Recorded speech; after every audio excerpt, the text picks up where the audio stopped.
Okay, so let's go ahead and get started. And what I want to start with today is going over questions from the practice exam that I distributed last time. So here's the first question. The following program contains errors. Identify each error and describe a repair. So, errors.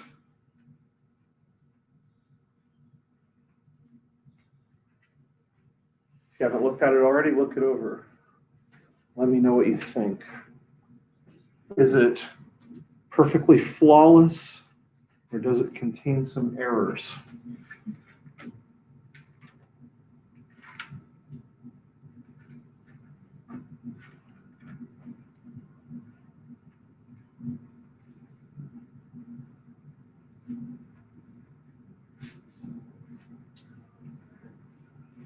There's no way for there's no way for that wall to end.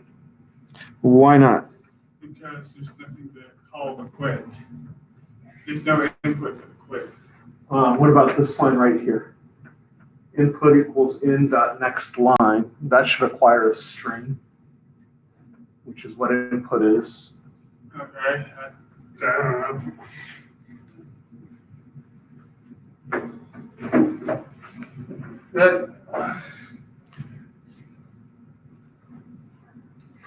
Maybe we should back up a second. What do you all think this is supposed to be doing?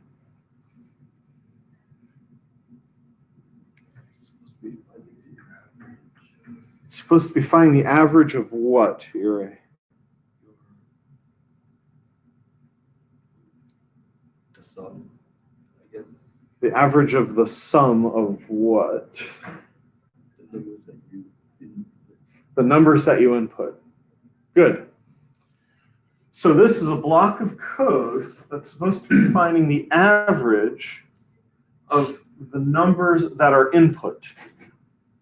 And so having figured out what it's supposed to be doing maybe makes it easier to figure out what the errors might be. What would is closed up? Is not closed in. In dot close, that shuts down the scanner. So the scanner is a data structure that can read the keyboard system.in. Okay.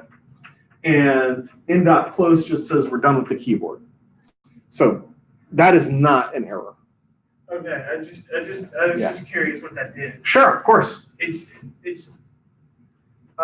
in that next line will determine, we'll call the next line. We'll change the input to the next point, whatever it is put in next. Yeah. Yep. So that line by itself is innocuous, arguably.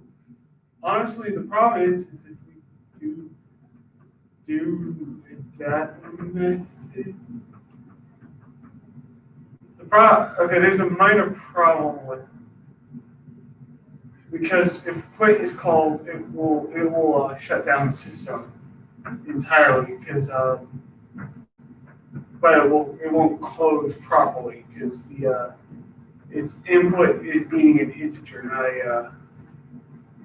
Why does input need an integer? It looks like a string to me. Why would input need to be an integer? Well, sum needs to be an integer for sum. It needs to be an integer for sum. What's the data type of sum? Okay, but still, Morgan's point's a good one, right? Sum is a double. Input is an integer, or is a string, sorry. So if you add this string to this double, what happens in the context of Java? It'll freeze up. It won't just freeze up. It won't compile, right? So you've correctly identified an error. There is a type error on this line right here. Sum is a double. you can't add a string to a double. Now, interestingly, you can add a double to a string, and it'll automatically turn the double into a string and stringify it. But it doesn't have a straightforward way to turn a string into a double. So to correct this, you would have to say double dot parse double of the input. So that is one error and its repair. Is it now flawless? I don't, we still need it.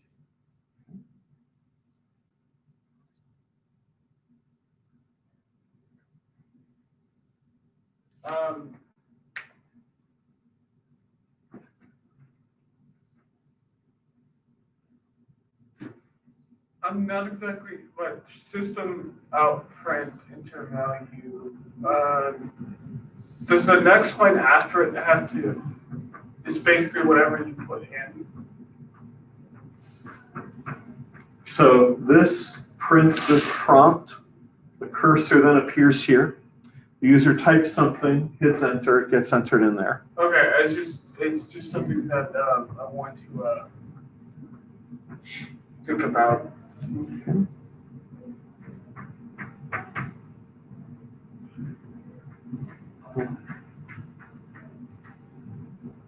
Is it now flawless?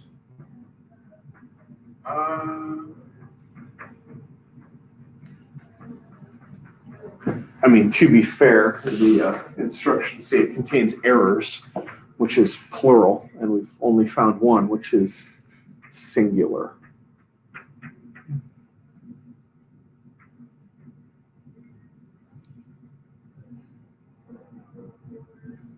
I don't see any, but that question, double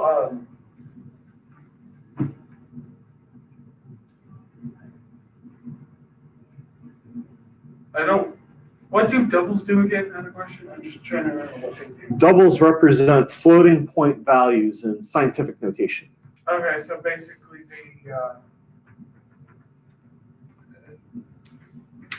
they what's it called? They're changing values basically.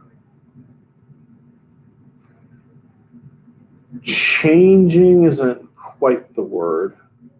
I mean, obviously we do change it here, but Yeah, but the doubles is can you divide it and double by it again? yeah, Okay, just it'll automatically turn the int into a double. So just for illustrative purposes, why don't we go ahead and just try it out.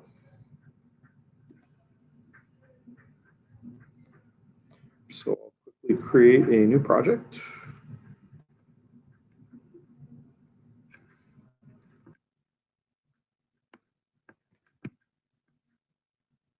And let's just see what might go wrong. So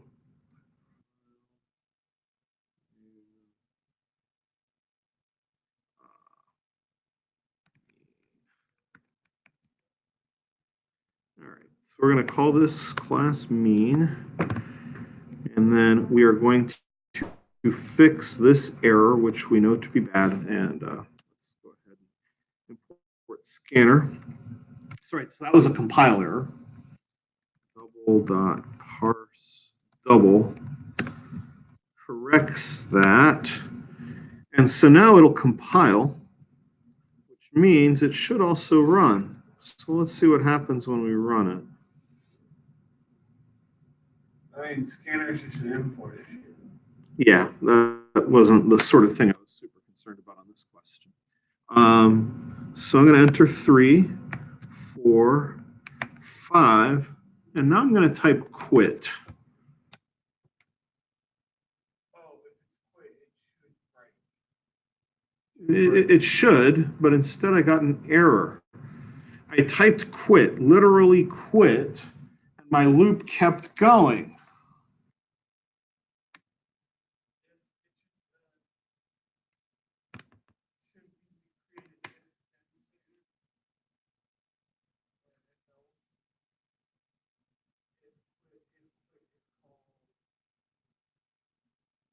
So instead of focusing on adding new constructs, what's wrong with this condition? Something is seriously wrong with this condition.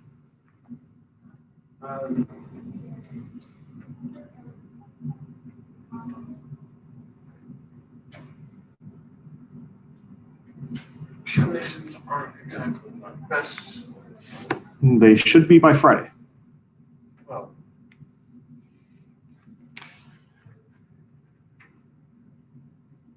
Is the input ever equal to what's going into the scanner? Yeah, right here. Yeah. So input certainly became equal to quit. Let's look at the error message. In fact, what it says is it can't parse the string quit into a double. Because if it quit, then double it, then you see if it's equal to quit after that, essentially. Well, let's look at the flow, right? So I type quit here, and then I say sum plus equals double dot parse double of quit. So the organization of the loop is wrong. So Sarah, how might I reorganize the loop so that this works?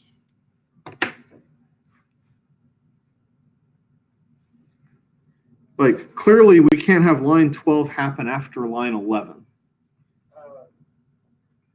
maybe move input after the sum equation. Okay. So you're thinking something like that? Yeah.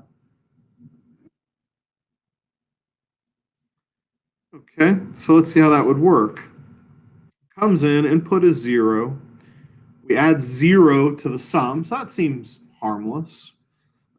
Then we enter quit, and then we increase the count by 1. Well, it would matter if you increase the count by 1, wouldn't it? So let's imagine this, right? Let's say I enter 2 values. And then I enter quit. So I come in, it adds 0, no problem. And I enter a 1. And then it comes around, 1 is not quit. And so count is now 1. It comes around, it adds my 1. Now I enter a 2. Count is now 2. It's still not quit.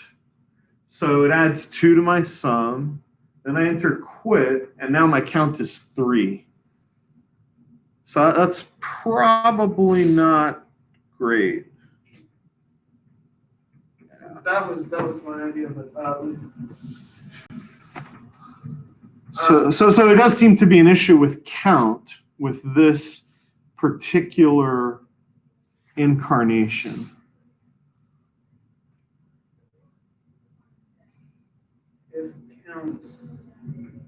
if thing is not 0, problem is that'll open up more commands and worms for it to type 0. So here might be an idea that works. You just start count at -1.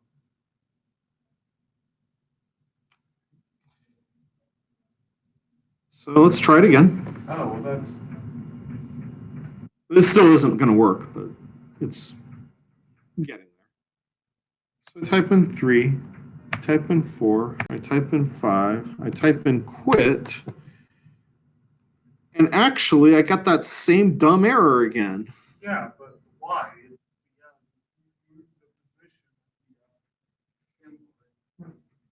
So we input quit, count went up, we came around, and why might it not have detected that input at that point was quit?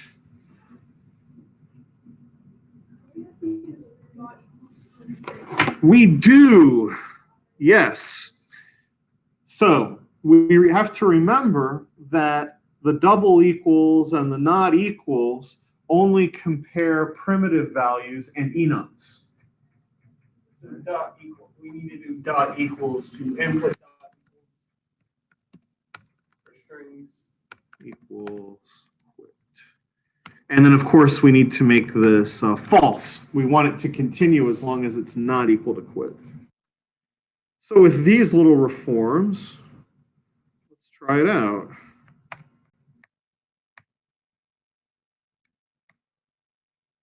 Well, this is better. You know, the mean is 4.0. We still have one more error. If I type quit, what should happen? It should. Oh, it'll quit.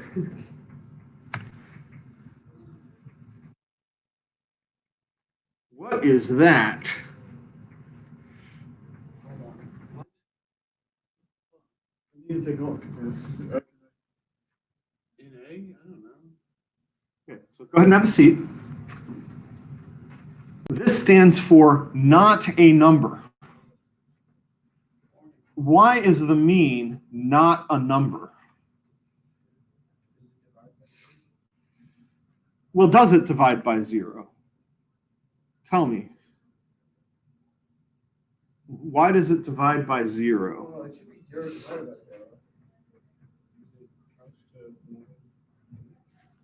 So that's right. We're going to have 0 divided by 0, which has no definition. 0 divided by 0 has no unambiguous meaning.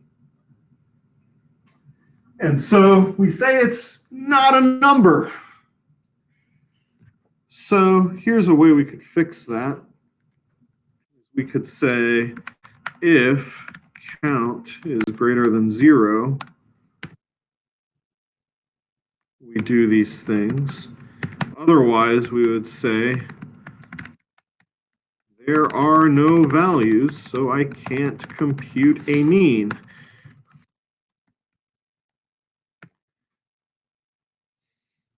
Right. So that was obviously pretty subtle, but important, right? You have to have a way of thinking about what does it mean that you get a weird value like not a number for dividing by 0? And the reason is there are no values, so there is no mean. The fact that 0 over 0 is indeterminate reflects the fact that averaging nothing means nothing. It just isn't anything. And that then is a final corrected version of number 1. Cool. Any questions? Any questions? Okay, let's look at number 2. For each situation below, state the most appropriate data structure to employ and briefly explain why. So, what would be the most appropriate data structure to employ for tracking the next person to be served at a ticket window?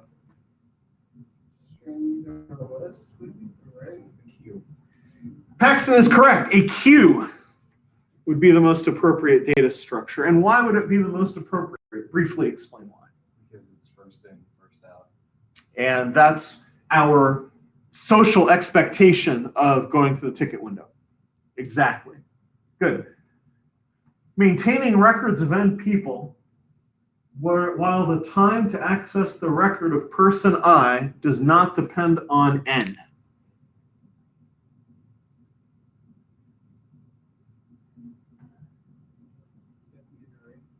It would. And why would it be an array? Because of random access. Arrays permit you to access randomly any index, not depending on it. When maintaining a group of requests, always retrieving and handling the most recent request first. That's a queue. Wouldn't that be another queue? The most recent request first. The queue will actually give you the least recent request first, because it's first in, first out. So what you get out of it is the oldest thing that was put in. It's a stack. The stack will give us the most recent request first. And here we can think by analogy of some of the uses of stacks that we've discussed. Like if we think about the program call stack. The thing that gets popped is the function call that was most recently invoked. Good, so that's number 2. Number 3, you are implementing a drawing program. For each of the pieces listed below, state whether a class, enum, or interface would be the most appropriate way to represent this in Java. Briefly justify each answer. Do not write any code. So, a shape to be displayed, which must include a method that draws the shape. Would that be a class, an enum, or an interface?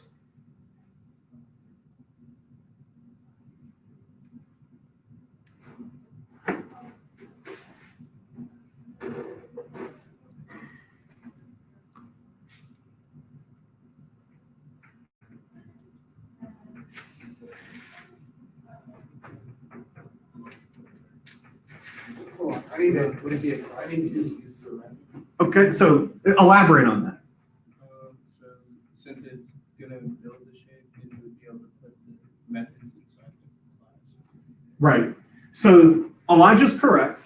And the key concept here is that it must include a method that draws the shape.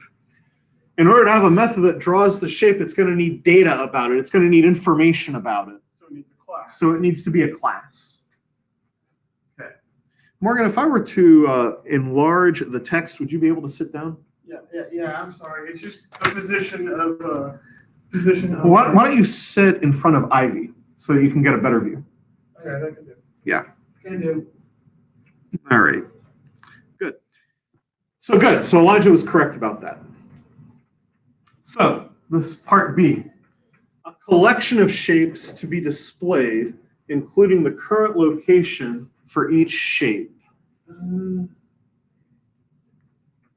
I would say enum. Okay. So if it's going to be an enum, why an enum? Probably because it has to record the current, it has to pull up the current location, most likely, of that. So when you're thinking about a shape and its locations, would a location typically be one of a small number of values? Well, if you've got a collection of shapes. A small number of possible values. Oh, wait, wrong. No, that would be an interface. I don't know. I think it's an interface. I know the first one's a class. The second one, the third one feels like an interface. This one feels like an interface? No, I said the third one. The one. Okay, well, we're on this one. Yeah, I know. So, why does it, so let's focus on this. What do you all think? Class, enum, or interface?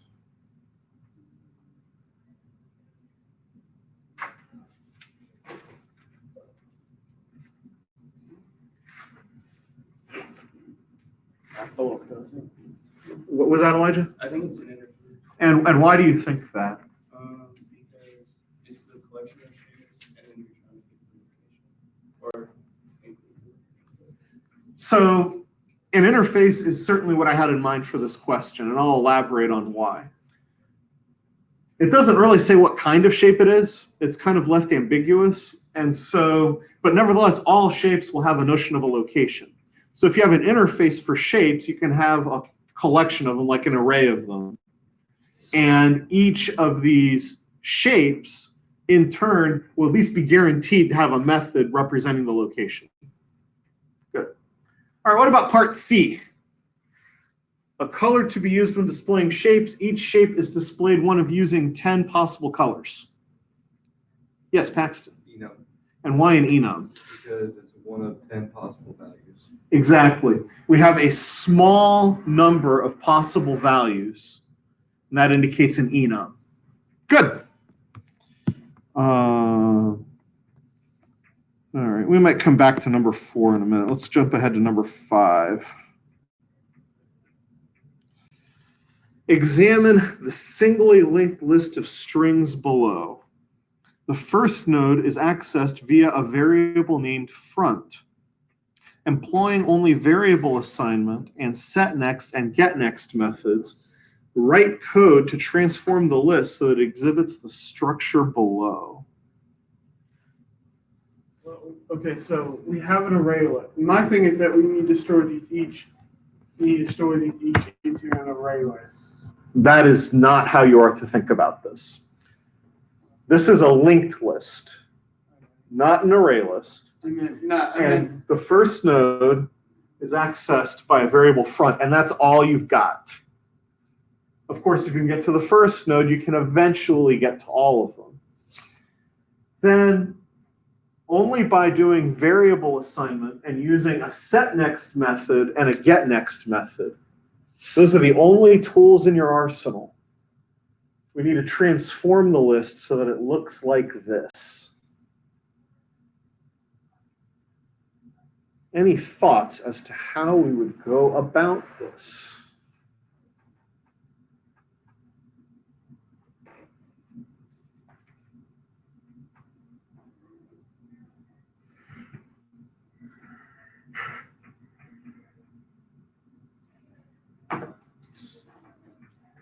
So we only can use setNext and getNext. Mhm. Okay. And variable assignment. Which So you can introduce variables and assign values to them. All you want, as many as you want.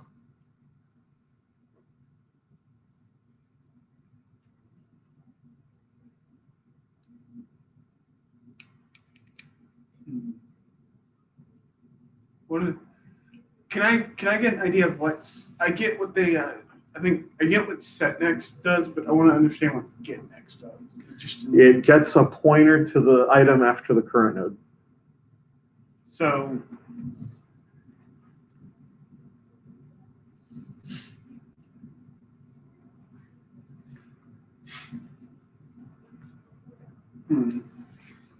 this is one thing I'm going to think about.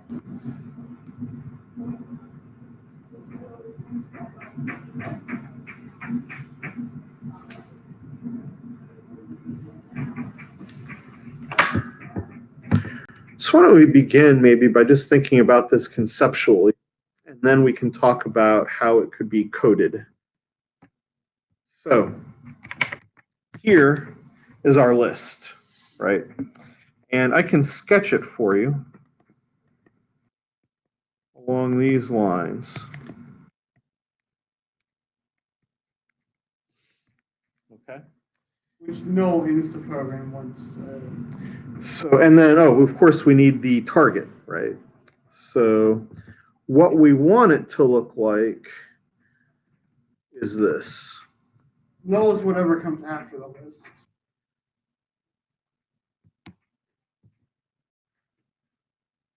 So it starts like that. We want it to end like that. So what might be, conceptually speaking, a first step? Yeah, Paxton. My little scribble here, I assigned everything except front to a variable just so it had a name Okay. that we could use. Okay. Like I use x equals front dot get next, and then y is x dot get next, and then z is y dot get next. Okay. And then what? That's as far as I got. Okay. Well, that's a start. It's something. And then I would just maybe then okay, if that's how it works, then why don't we use setNext so then we just use setNext equal to the order. So z setNext z, setNext x, setNext y, and setNext front. Okay. Right. And so that's a valid strategy that you could use for this problem. You could say something like z dot set next. So B comes after D, X, right? You could then say, as Morgan suggested, X dot set next. Front, and so forth. So, yeah, so that could be an approach to this. Generally speaking, that could work. So big ideas here have to do with thinking about what's the structure of a linked list and how do you alter that structure in a way that demonstrates that you understand what a linked list is. And that's a lot of what I'm looking for on a question like this. And in general, with any test, a good strategy is to think about what knowledge or ability is the professor trying to get me to demonstrate on this question. And so on a question like this, I'm asking you to show me that you understand what a linked list is and how it works. Okay, good. Let's jump back to number 4. So on number 4, what I'm going to be looking for is the following. So the following class represents a bookshelf with a fixed number of spaces for books. Each book is a string containing a title. Implement the following methods. When your solution is complete, printing the bookshelf should produce this output given the specified method calls. So if you were to enter this code and then print it, you would get these values. Okay? So a bookshelf contains an array of strings. Getting the constructor right is worth 3 points. And so if you look back, you can see that I called this constructor with a capacity of 4, and in the end, I actually had more books than that. So what concept do you think I want you all to show me you understand relative to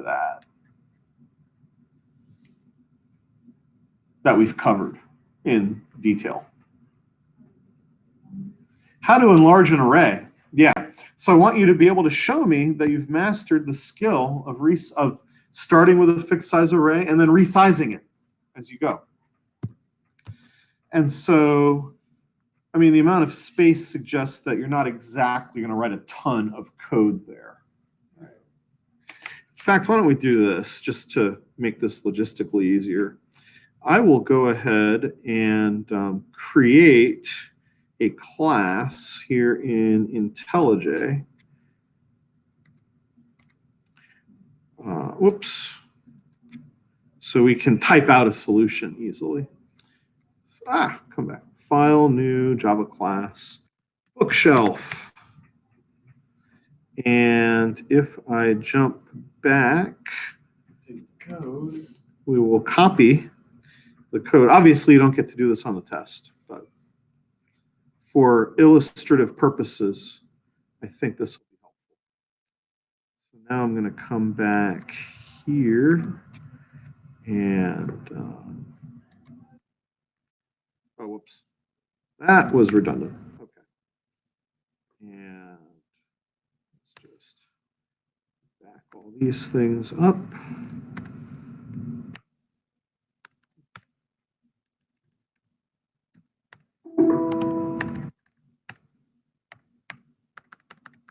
IntelliJ is being overly helpful.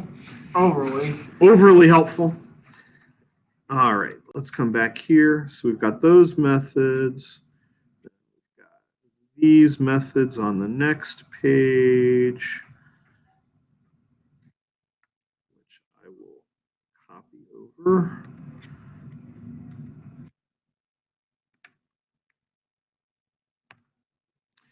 And then, oops, wrong window.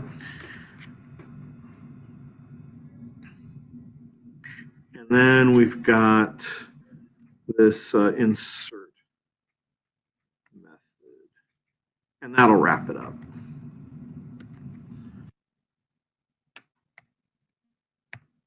All right, so let's just go ahead and code these up one at a time.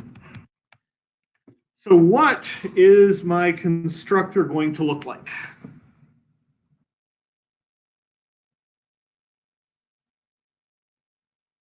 Somebody dictate to me what I should type.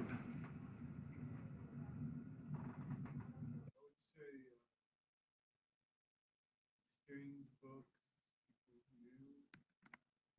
Well, not equals new array. New. Is it array? Array. I would say it's gonna be well.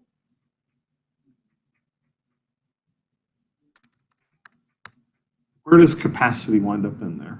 Capacity winds up in there as the. You type new string and then in the square brackets, put capacity. Good. And something you do not do, oops, is declare the data type. If you declare the data type, it makes it a local variable, which then goes away, gets popped from the call stack when we hit the closing brace. So declaring the data type makes the whole thing fall apart. All right, how are we going to report the capacity? I think it will something just return capacity. Okay, if I type return capacity, what will happen? Yeah, there is no variable capacity. So we have to express this in terms of what we have available. How do we do that? The length of the array, good. We can return books.length. That's the capacity. So the next method is called isAvailable. So this is asking if there is space on the bookshelf to put in a book. How do we know if there is space for a book?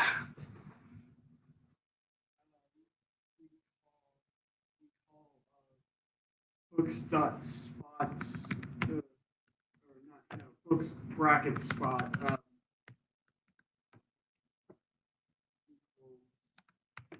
dot equals probably it's a string. It's a string. Equals.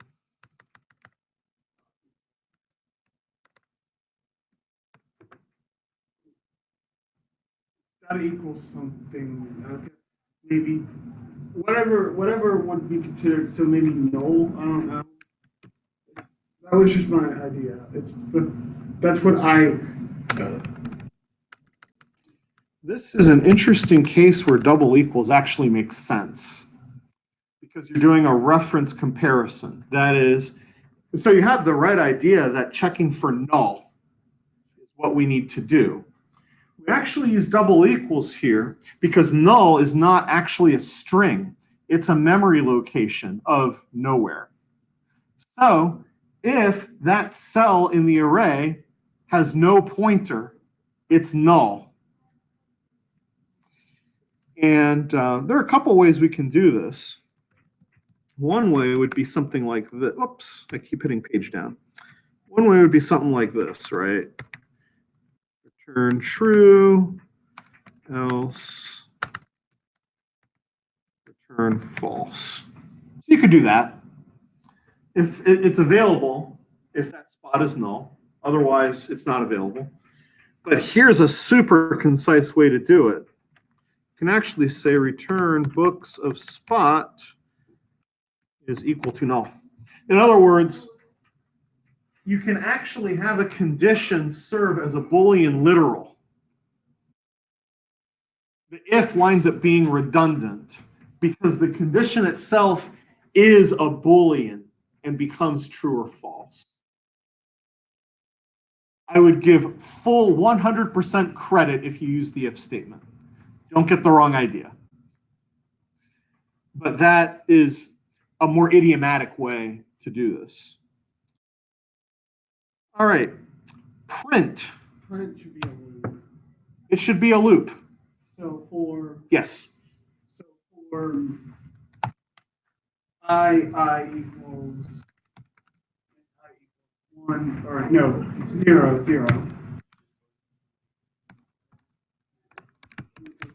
Length equals I plus then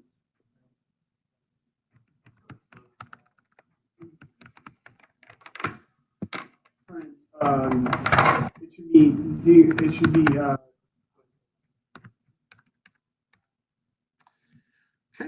This is mostly correct. I was going to add, you need to add books. You need to add 0. Or you need to add I plus Right, yeah, because we're printing the index. string index. Yeah. Whatever that symbol is called. I don't remember. Mm-hmm.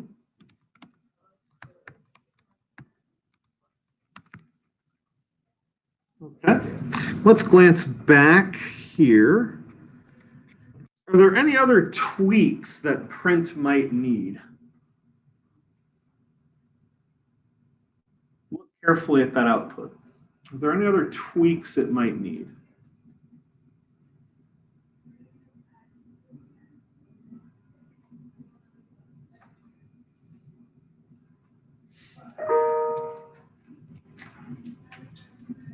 So hint, yes. But what? We missed something.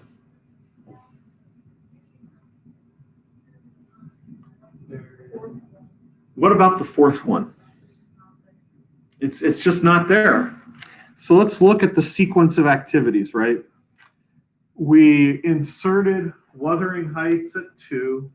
We inserted Once and Future King at 3. We inserted Frankenstein at 2, and we'll work on insert in a moment. And we inserted Ender's Game at 0. Then we enlarged it by 3, so now it had 7 slots. And we put Moby Dick at 5. So this array has 7 slots, but it's only got 5 items in it. And the key idea is only things that got inserted get printed. If blank is null, don't print. If blank is not null, it's not equal to null. Print. Yeah. Oh, wait a minute. Wrong one. There. So yeah, you're right. So what we're going to say is if books of I is not equal to null, then we can print. And if you're feeling really clever, you could, oh, didn't mean to do that. You can replace this condition with the following: if not is available I. Now, again, with the not equal to null, it would be 100% correct. But stylistically speaking, it's always preferable to operate at a higher level of abstraction when possible. So if it's not available, that means there's a book there. And we'll print it. Cool. All right. Enlarge. The capacity should increase by extra spots, keeping all books in place.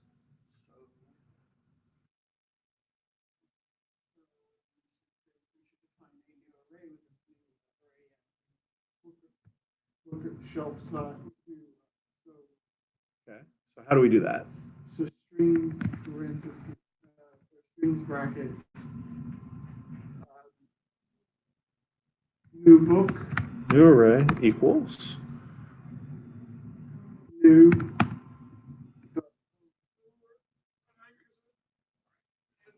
Strings, I'm not exactly sure. Strings bracket.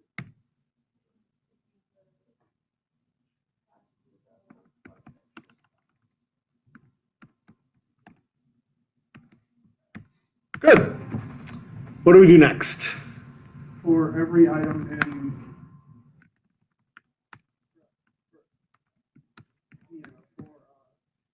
that set equal and then just So for everything in the original array, we want to just copy it over. yeah, and then So- just set the new array to.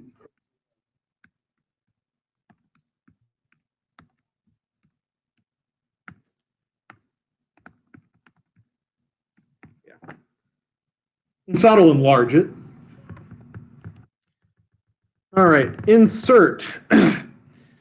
If another book is present, it will get moved to the next spot. If a book is present there, it also gets moved. If a book is moved past the last spot, it wraps around to the first spot. You may assume there is at least one open spot. With that be the case in a real data structure? No, but you only have 50 minutes. 50, technically an hour and 15 for me, but that's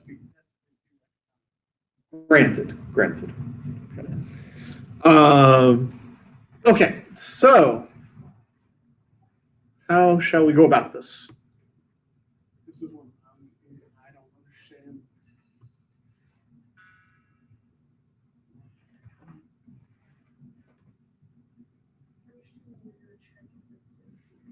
Okay. So if it's available, what do we do? If it's available. We just put it there, yeah. Books of Spot equals book. What if it's not available?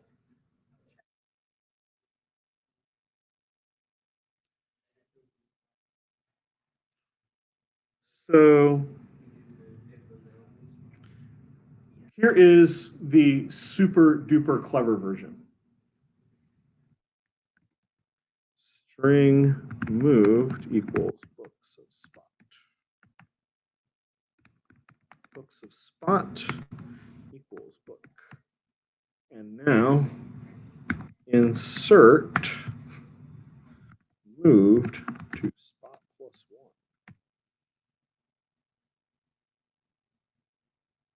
It's not quite right, it's close. So this is actually a pretty good chance to use recursion. Like you could do this with a while loop or whatever. But with recursion, it's a lot of fun because what you do is you just say, it's a pain in the butt to move everything around. So you know what I'll do? If it's occupied, I'll just replace it and then I will recursively insert whatever was there to the next spot. Now let's fix the last part. How can I make sure that it wraps around?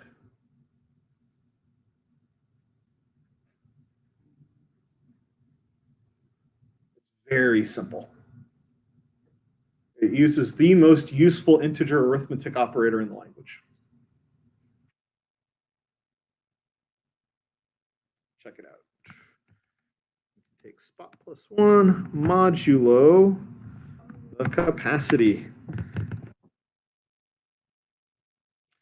So modulo turns out to be this extraordinarily important operator because what it does is it maps an infinite set to a cyclic finite set, which in practice is what we have in most of our data structures, are cyclic finite sets.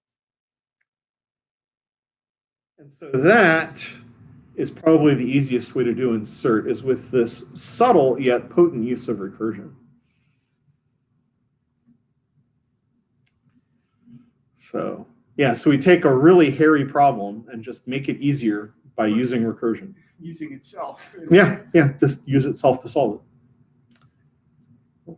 So that'll be our test. Well, this is not our test, but It'll be the example of what Yeah. has to use. well, this was the last test I gave the last time I taught the class. So it'll be kind of along these lines.